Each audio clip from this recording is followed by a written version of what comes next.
Bueno, yo pienso que tuve la suerte de que la carrera que se impartía en el Centro Universitario de Estudios Cinematográficos, que era la única escuela en ese momento que impartía una carrera de cine, las clases se podían cursar de 6 a 10 de la noche.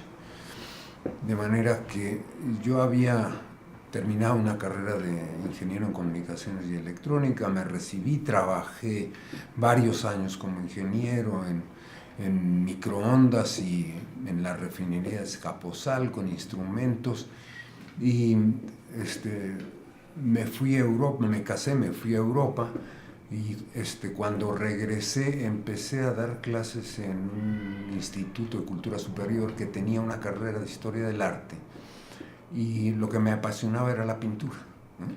Incluso intenté ser pintor, hice varios cuadros, etcétera, y fui a la Academia de San Carlos a tomar un taller de dibujo al natural y me di cuenta que en realidad no tenía muchas aptitudes como dibujante, como pintor, pero la parte visual me atraía mucho y entre 1966 y 70 escribí con cierta irregularidad artículos sobre artes plásticas como crítico de artes plásticas. Pero no acababa yo de sentir que eso me satisficiese, ¿no? Entonces decidí buscar qué actividad artística podía realmente satisfacer una necesidad de expresión y tuve en ese Instituto de Cultura Superior a un maestro que se llamaba Juan Espinaza, que era filósofo y daba cursos de filosofía, pero era un apasionado del cine. Y gracias a él íbamos a las reseñas cinematográficas y al Cine Lido a ver muchas películas y sobre todo películas de la nueva ola francesa y esto de pronto me llevó a ver Hiroshima mi amor, ¿no? De Alain Resnais o René, y me impactó de tal manera que dije, pues quizá pueda yo combinar mi eh, pasión por la pintura, por las artes plásticas, con mis conocimientos de ingeniería, que finalmente el cine tiene muchos elementos de carácter técnico, y descubrí que había una carrera para estudiar cine en la UNAM, en el CUEC, y fui a hacer el examen de admisión, ¿no? Evidentemente yo ingresé al CUEC en 1966 como cuarta generación. La escuela era la primera vez en ese entonces que el CUEC había podido, el director y fundador del CUEC, Manuel González Casanova, había conseguido que le dieran presupuesto para rentar una casita, ¿no? Una casa particular que fue convirtiéndose en escuela, ¿no? Las recámaras se convirtieron en aulas y en la parte de la planta baja había una cocina que se convirtió en el pequeño restaurante y la dirección estaba allí. Y en la parte de atrás, en el garage, construyeron una pequeña salita de proyección y había pues, muy pocos elementos de herramientas cinematográficas, pero las clases en general eran impartidas por gente de bastante reconocido prestigio, como Emilio García Riera, que daba historia del cine, de la Colina, José de la Colina, que impartía corrientes estéticas, y otros maestros como Rosario Castellanos, que daba cine y literatura, ¿no? El primer año.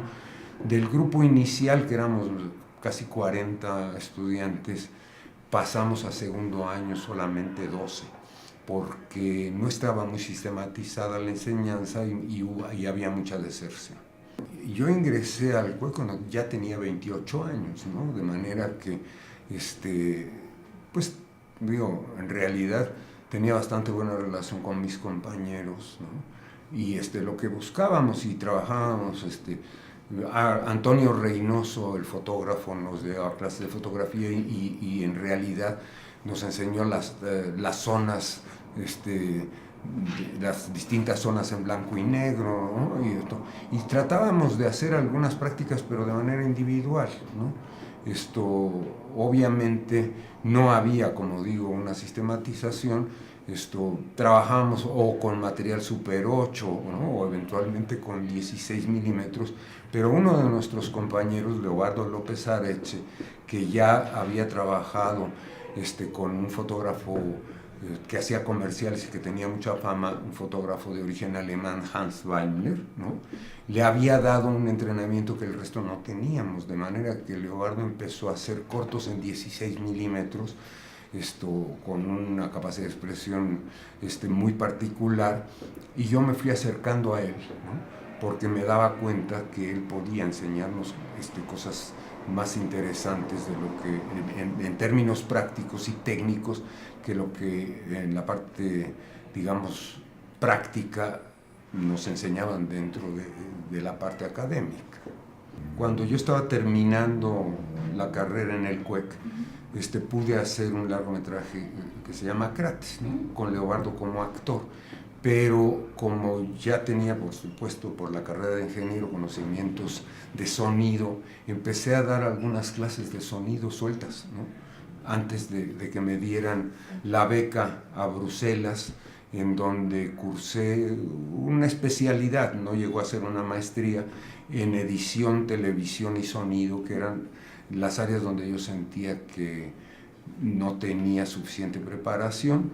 Y descubrí en Bruselas, en el Instituto Nacional de Artes del Espectáculo, el INSAS, en Bruselas, Bélgica, que había una manera de sistematizar la enseñanza, sobre todo de la gramática cinematográfica, porque vi algunos ejercicios que se llevaban a cabo allá y pensé que eso era lo que nos había faltado a nosotros como generación, de manera que al regresar de Bruselas, ya me nombran secretario académico de la escuela, y entonces empecé a dar las clases de realización, ¿no? Tratando ya de dar clases sistematizadas de lenguaje y gramática cinematográfica.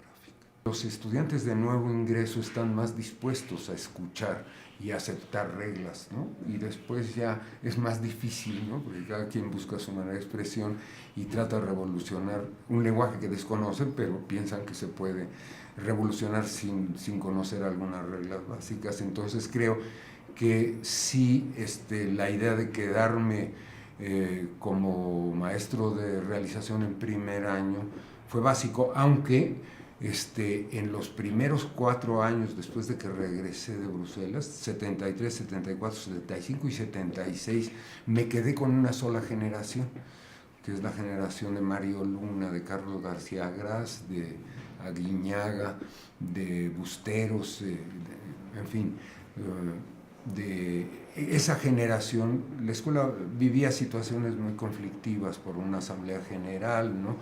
Entonces me quedé con esa generación 4 años, ¿no? Y luego me fui, me invitaron como director al Centro de Capacitación Cinematográfica, ¿no?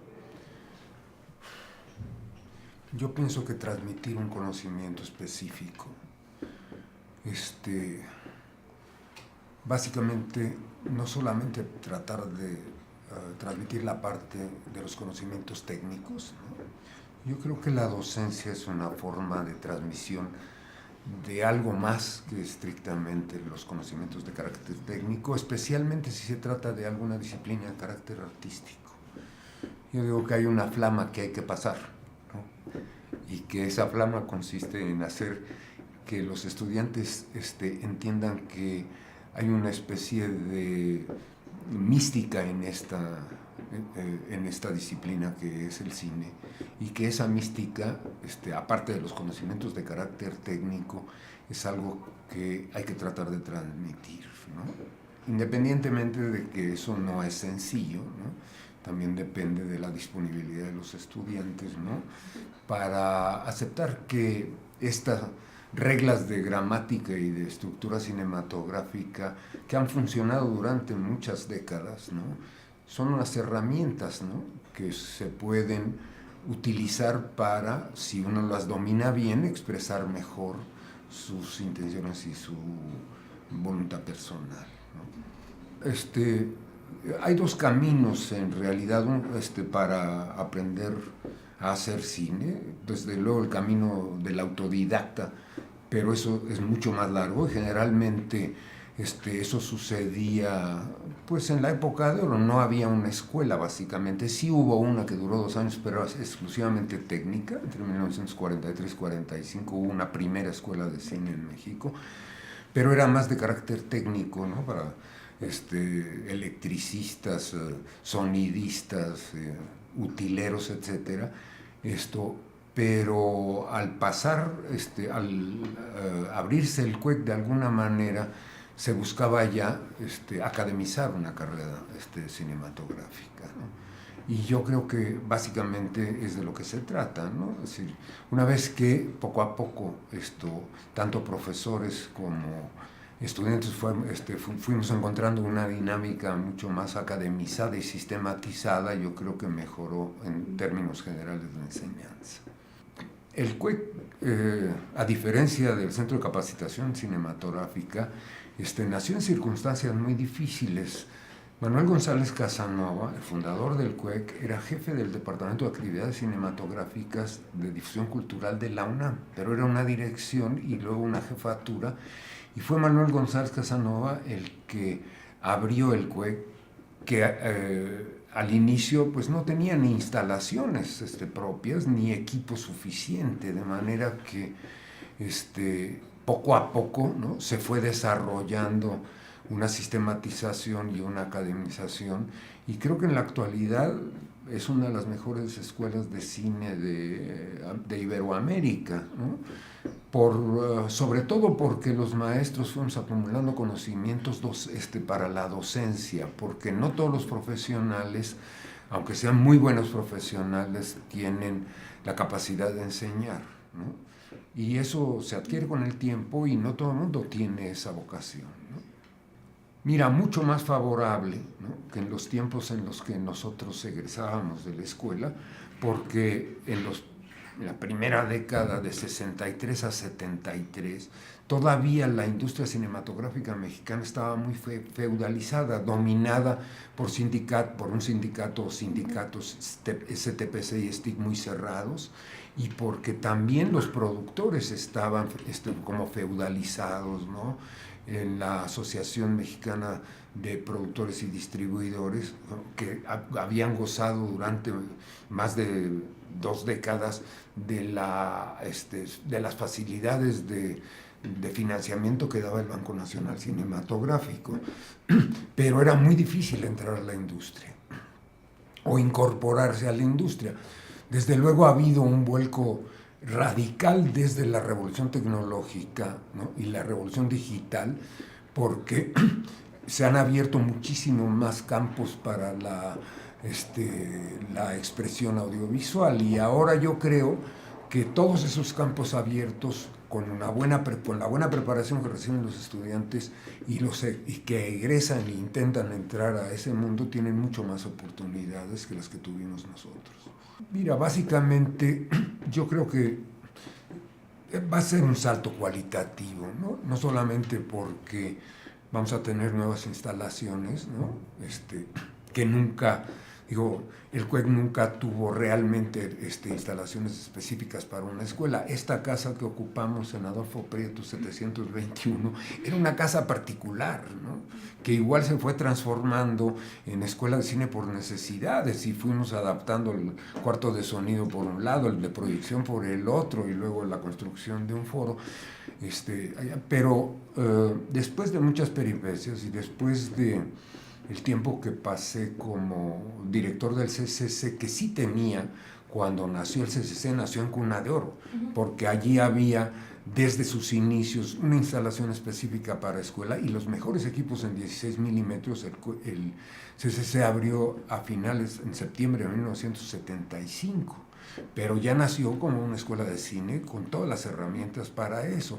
Y el CUEC ha ido como adaptándose a las circunstancias, ¿no? Y poco a poco mejorando en términos prácticos y técnicos todo el proceso de enseñanza. Sin embargo, yo creo que pues, después de 49 años en el exilio, ¿no? Cambiar a una escuela, a una instalación construida específicamente para una escuela de cine, yo creo que va a ser una gran ganancia. Ahora, claro, el problema va a ser específicamente que las instalaciones y los equipos funcionen con la tecnología más actualizada.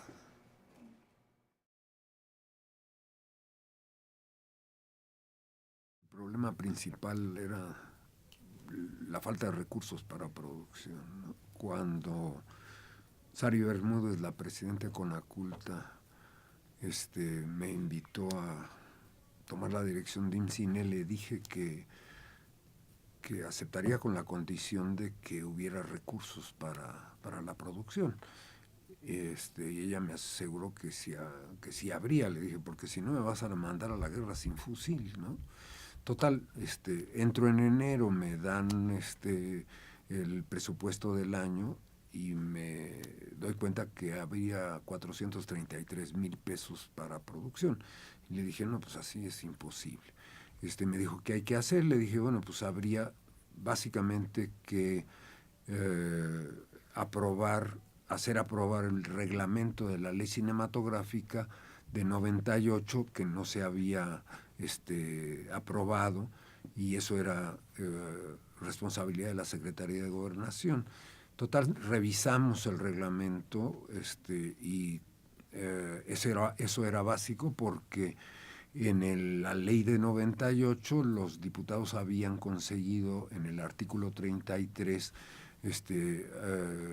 poner la creación de un fideicomiso para apoyo a la industria, un fideicomiso de apoyo a las películas de carácter industrial, y que eso evidentemente podían asignarlo los diputados que manejaban el presupuesto. Total, hicimos la revisión del reglamento y finalmente se aprobó en marzo de 2000. De manera que eso obligaba a la Secretaría de Hacienda a poner dinero en Fidecine. Y había otro fondo que era Foprocine, que había creado el presidente Zedillo 2 años antes, pero cuando la producción cinematográfica nacional en 97 solo había producido 9 largometrajes, es decir, había un colapso industrial. Era un momento crítico porque 9 largometrajes era la cifra más baja desde 1932. De manera que a la creación de Foprocine, con 100 millones de pesos, le querían agregar el Fidecine, pero se necesitaba la aprobación del reglamento, cosa que no se había hecho, de manera que al aprobarse el reglamento en marzo de 2000, obviamente estaba el Estado obligado a poner dinero en Fidecine, ¿no? Que era el otro fondo. Bueno, defender los dos fondos también fue muy difícil frente a los funcionarios de la Secretaría de Hacienda, sobre todo porque decían que por qué debía haber 2 fondos, y yo lo justifiqué explicando que Foprocine era un fondo más para óperas primas, cine más autoral y más experimental, y Fidecine, que es un fondo de inversión y estímulo para el cine más comercial, ¿no? Se requería de los 2 fondos, de manera que bueno, conseguimos que se aprobara el reglamento y a continuación que el presidente Fox asignara 70 millones de pesos a Fidecine, pero eso se hizo en septiembre, y para ser operativo el fondo había que hacer reglas de operación y todo un procedimiento que obviamente tardamos hasta algunos meses en echar a andar, lo cual sí repercutió porque la producción en 2001 ya estaba mermada, pero en 2002 bajó a 14, en 2001 se hicieron 28 largos, en 2028 y en 2001, en 2002 14 largometrajes, solamente en lo que conseguíamos echar a andar los fondos.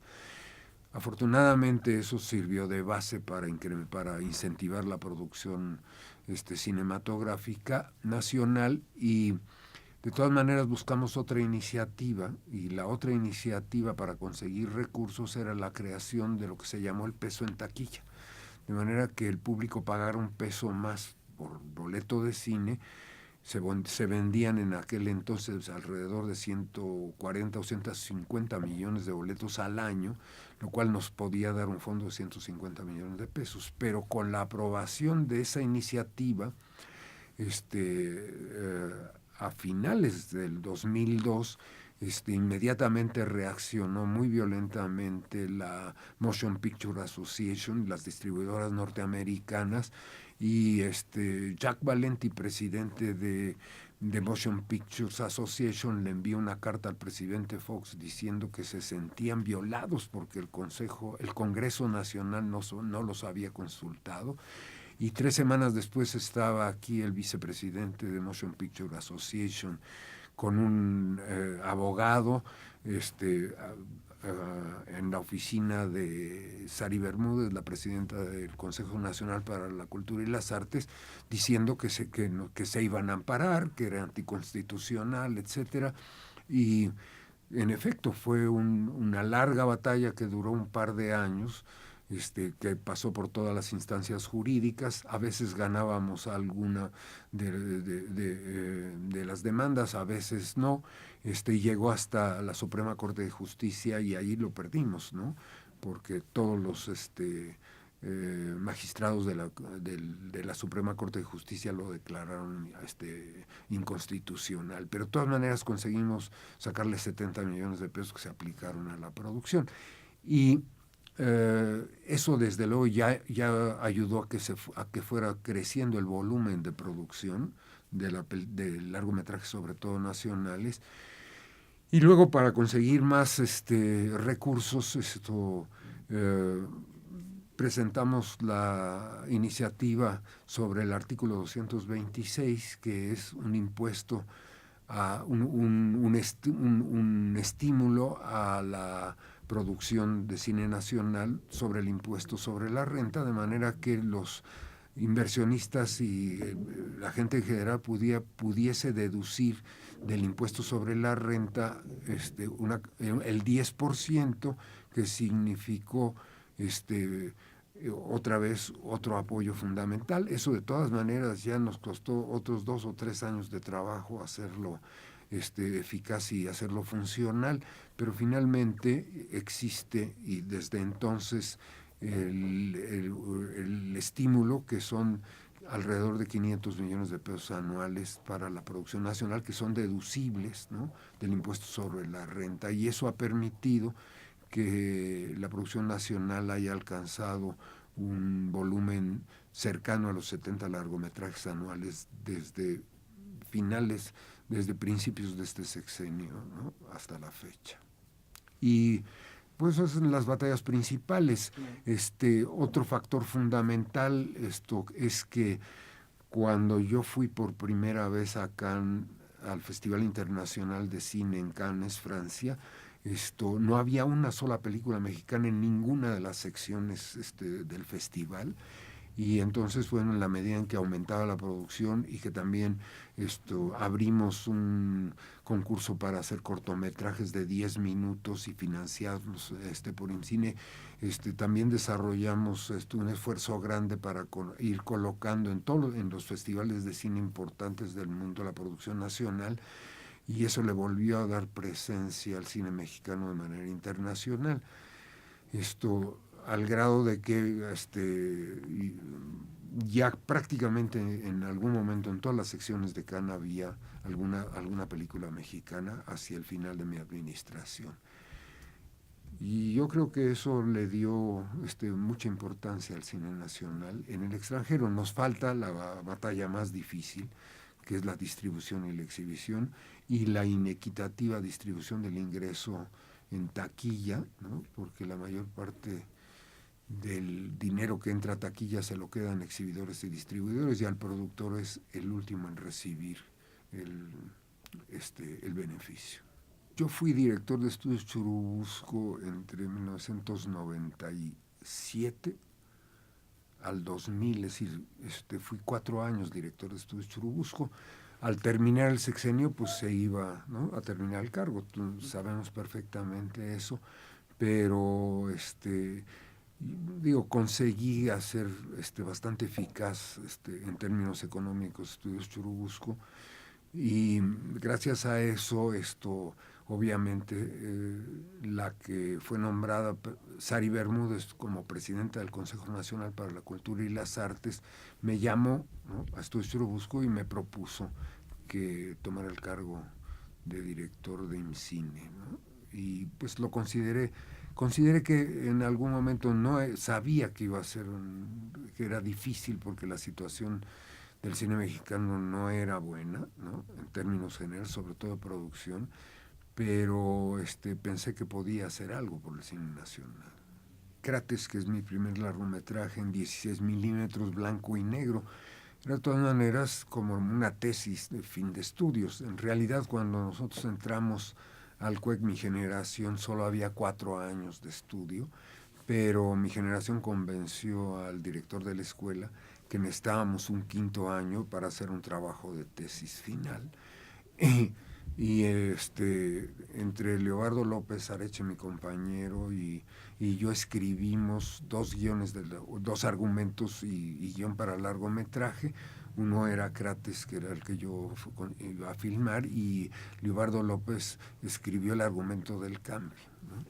Entonces, pues nos lanzamos con mis compañeros de generación, Tony Kuhn como fotógrafo fundamentalmente, Guillermo Díaz Palafox como jefe de producción, y algún compañero extra que venía de generaciones que venían detrás de nosotros, y Graciela Iturbide, que es ahora una fotógrafa muy reconocida.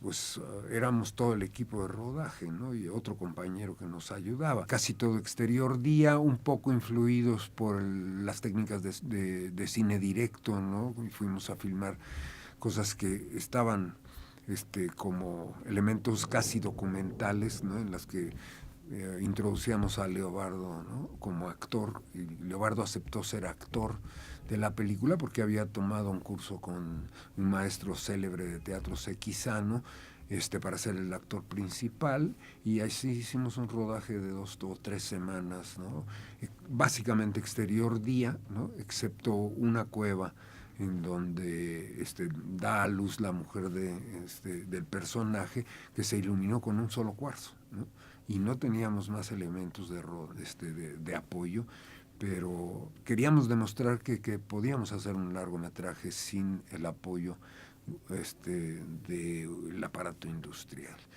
Y luego, desafortunadamente, Leobardo se suicidó después del rodaje, y yo me quedé con la película en la mano, que pude además editar gracias a Ramón Aupart, que era profesor nuestro de edición, meses después, y terminar la película, y me quedé con el argumento del guión del cambio en la mano, y pensé que tenía una obligación moral para filmar eso en homenaje a Leobardo, y busqué el apoyo de un amigo escritor que había estudiado cine en la Unión Soviética, Luis Carrión, y hicimos el guión del cambio, y otra vez a la manera muy independiente.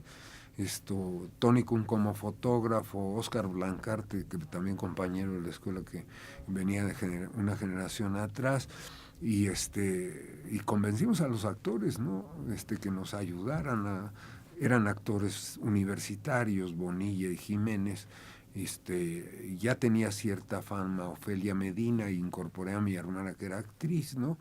Y pues otra vez, ¿no?, 4 cuarzos, una camioneta de Tony Kuhn, otro coche rentado, y con eso nos fuimos a la aventura. 1 semana de rodaje en el Distrito Federal y 2 semanas en Tecolutla, Veracruz, con el apoyo de Rodolfo Sánchez Alvarado, que era el sonidista, una cámara de 35 milímetros que nos prestó Raúl Kampfer, que era egresado del CUEC también, y con el apoyo económico de la familia, porque el material nos los proporcionó la UNAM y la compañía Agfa Gebert, que le dio una dotación de negativo y material positivo al CUEC, porque querían introducir sus materiales en México, y sonido guía, ¿no? Que luego tuvimos que doblar y postproducir, ¿no?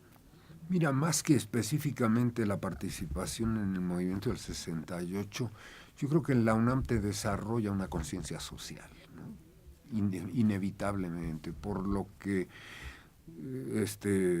nos impartían como clases y por lo que de alguna manera, ¿no? Es como una constante en la enseñanza universitaria. Hay una conciencia social, ¿no? Y una conciencia inevitablemente política.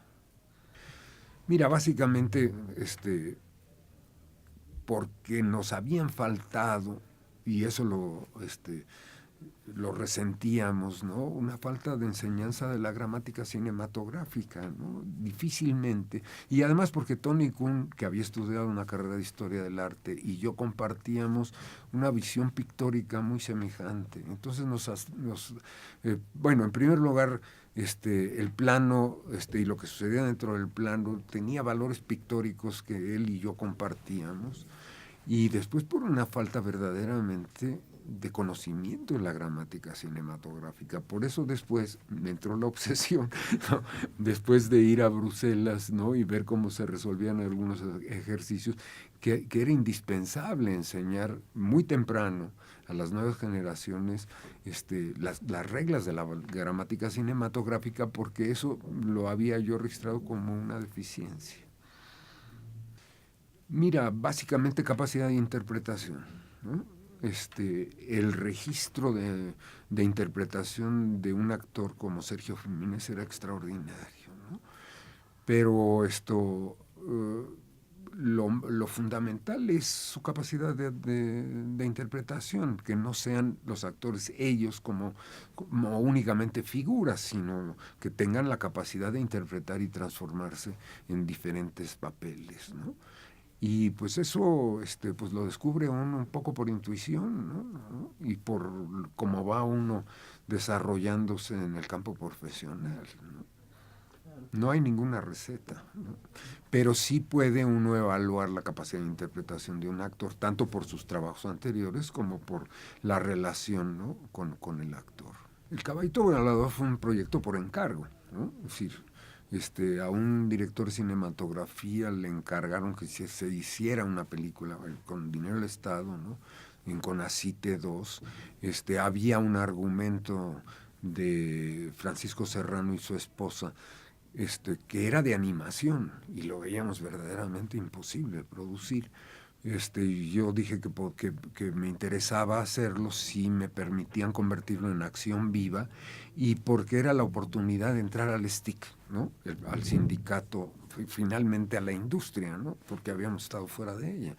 Entonces, pues fue un gran reto. La película se hizo en 5 semanas, ¿no? Con altísimos grados de dificultad técnica, porque había que colgar a los actores, a los niños y a varios personajes con alambres de acero del techo de los foros, ¿no? Con blue screen, ¿no? Y con muchos efectos que después nos costó mucho trabajo hacer la postproducción en México, porque todo se hizo en México, en un laboratorio de un señor Muñoz que tenía muchas dificultades con la truca óptica, etcétera.